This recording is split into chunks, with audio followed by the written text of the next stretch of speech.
விண்ணெல்லாமும் மீதுதான் வாழ்த்து பாடுது, மண்ணெல்லாமும் அருளில்தான் நாளும் வாழுது. யா ரசூல் இறையின் தூதரே.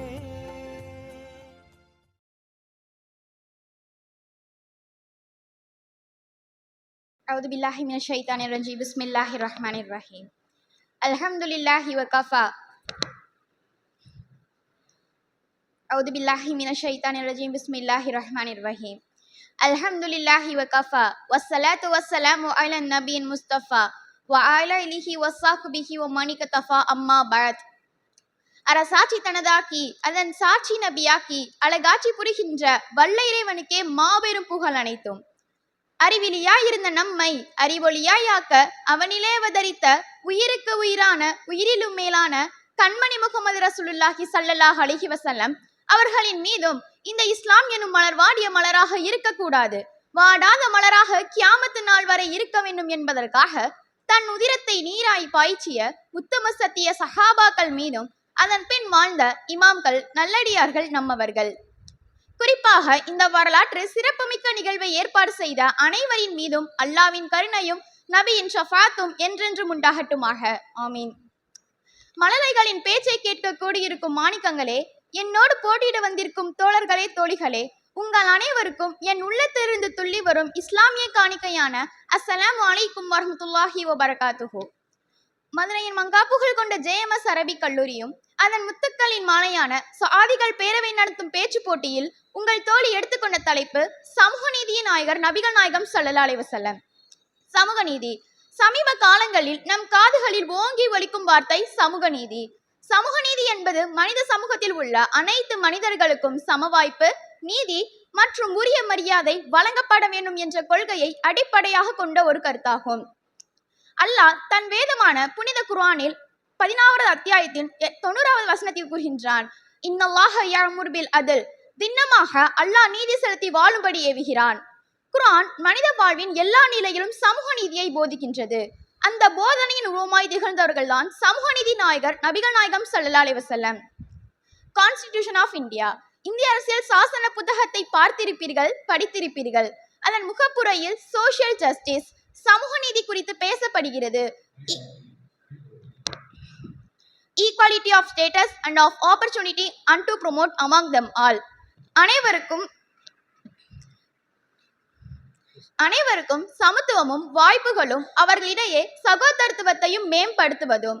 இதை 1400 வருடங்களுக்கு முன் வழிகாட்டி சமூக நீதிக்கு வித்திட்டவர்கள் நபி ஸல்லல்லாஹு அலைஹி வஸல்லம் மட்டுமே. நபிகள் நாயகம் ஸல்லல்லாஹு அலைஹி வஸல்லம் பூமி பந்து உதிப்பதற்கு முன்னால் சமூக நீதி சந்தி சிரித்தது. பிறப்பு, மொழி, இனம் மற்றும் நிறங்களை வைத்து ஏற்றத்தாழ்வுகளை கற்பித்தார்கள். உதாரணமாக இந்து வேதம் மனுஸ்மிருதி கூறுகிறது, பிரம்மாவின் தலையிலிருந்து பிறந்தவர்கள் பிராமணர்கள், எனவே அவர்கள் உயர்ந்தவர்கள். பிரம்மாவின் காலிலிருந்து பிறந்தவர்கள் சூத்திரர்கள், எனவே இவர்கள் தாழ்ந்த ஜாதி என்று சுமார் 3480 ஜாதிகளாக பிரித்து ஏற்றத்தாழ்வை கற்பிக்கின்றது. இதற்கெல்லாம் சாவுமணி அடித்தவர்கள் சமூக நீதி நாயகர் நபிகள் நாயகம் மட்டும்தான். நபி அவர்கள் தனது இறுதி ஹஜ்ஜின் போது நபி தோழர்கள் சங்கமித்திருந்த மக்கள் வெள்ளத்தில், யா அய்யுஹன்னாஸ், ஓ மக்களே, இன்ன ரப்பக்கும் வாஹித், உங்கள் இறைவன் ஒருவனே, வ இன்ன அபாக்கும் வாஹித், உங்கள் தந்தையும் ஒருவரே, பிறப்பு, மொழி, நிறம் போன்றவற்றை மையப்படுத்தி உயர்வு தாழ்வு கற்பிப்பதை வன்மையாக கண்டித்து சமூக நீதியை நிலைநாட்டினார்கள். Constitution of India. இந்திய அரசியல் சாசனத்தை உருவாக்கி தந்த புரட்சியாளர் டாக்டர் அம்பேத்கர் கூறுகின்றார், பிறப்பால் உயர்வு தாழ்வு போக்கி மனிதன் மனிதனாக வாழ வழி செய்த முகமதை புகழ என்னிடம் வார்த்தைகள் கிடையாது என்றார். நபி அவர்கள் வருவதற்கு முன்னால் சமூக நீதிக்கு எதிராக எவ்வளவு கடுமையான குற்றங்கள் நடந்தது என்பதற்கு நஜ்ஜாஷி மன்னனுடன் ஜஅஃபர் இப்னு அபி தாலிப் ரலியல்லாஹு அன்ஹு அவர்களின் உரையாடல் மிகப்பெரிய சான்று. அரசே, நாங்கள் அறியாமை காலத்தில் இருந்தோம், சிலைகளை வணங்கினோம், செத்த பிராணிகளை சாப்பிட்டோம், மானக்கேடான காரியங்களை செய்தோம், உறவுகளை துண்டித்து அண்டை வீட்டாருக்கு கெடுதிகளை விளைவித்து வந்தோம். யகுலுல் கவியும் இன்னல் லைஃப, எங்களில் உள்ளவர்கள் எளியோரை வலியோர்கள் அடக்கி வந்தனர் என்றார்கள். இப்படி ஒரு சவாலான காலத்தில் நபி அவர்கள் சமூக நீதிக்கான காவலராக உதித்தார்கள். வலியவனுக்கு ஒரு நீதி, எளியவனுக்கு ஒரு நீதி என்ற பாகுபாட்டுக்கு எதிராக கடும் கோபம் கொண்டார்கள். அரேபிய வம்சத்தின் உயர்ந்த குலத்தை சார்ந்த ஃபாத்திமா என்ற பெண் மீது திருடிய குற்றத்திற்கான தண்டனையை நிறைவேற்ற முற்பட்ட போது உயர்குல தலைவர்கள் தண்டனையை தடுக்க முயன்றார்கள்.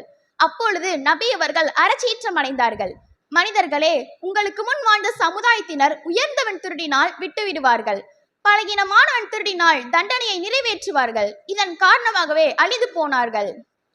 லவ் அன்ன ஃபாத்திமத்த பின்த முஹம்மதின் சரக்கத் லகதஅது யதஹா. அல்லாவின் மேல் ஆணையாக இந்த முஹம்மதின் மகள் ஃபாத்திமா திருடினாலும் அவரது கையை நானே வெட்டுவேன் என்றார்கள். இப்படி கூறும் நெஞ்சுரம் நபியர்களுக்கு மட்டுமே உண்டு. அதனால் தான் அவர்களை சமூக நீதி நாயகர் என்று நாம் கூறுகின்றோம். காலத்தில் கண்ணியம் கருதி என் உரையை முடிவுக்கு கொண்டு வருகிறேன். புனிதமிகு ஹஜ்ருல் அஸ்வத் கல்லை காபாவின் சுவற்றில் யார் எடுத்து வைப்பது என்று கருத்து மோதல் வந்தபோது ஒரு விரிப்பின் மீது ஹஜ்ருல் அஸ்வத் கல்லை வைத்து அனைவரின் கரத்தின் மூலமாக தூக்கி வைத்து அனைவருக்குமான சம வாய்ப்பை ஏற்படுத்தி கொடுத்து சமூக நீதியை நிலைநாட்டினார்கள். மனிதர்களுக்கு மத்தியில் மட்டுமல்ல, நம்மை போன்ற ஒரு சமூகமாய் வாழக்கூடிய விலங்குகள், பறவைகளை துன்புறுத்துவதை விட்டும் தடுத்து ஜீவராசிகளுக்கு மத்தியிலும் சமூக நீதியை நிலைநாட்டினார்கள். இந்த உலகத்தில் மட்டுமல்ல, நாளை மறுமையிலும் அநீதி இழைக்கப்பட்ட சமூகத்திற்கு நீதியை பெற்றுத் தருவதாக இருப்பார்கள் என்று நமக்கு நபிமொழிகள் கூறுகின்றது.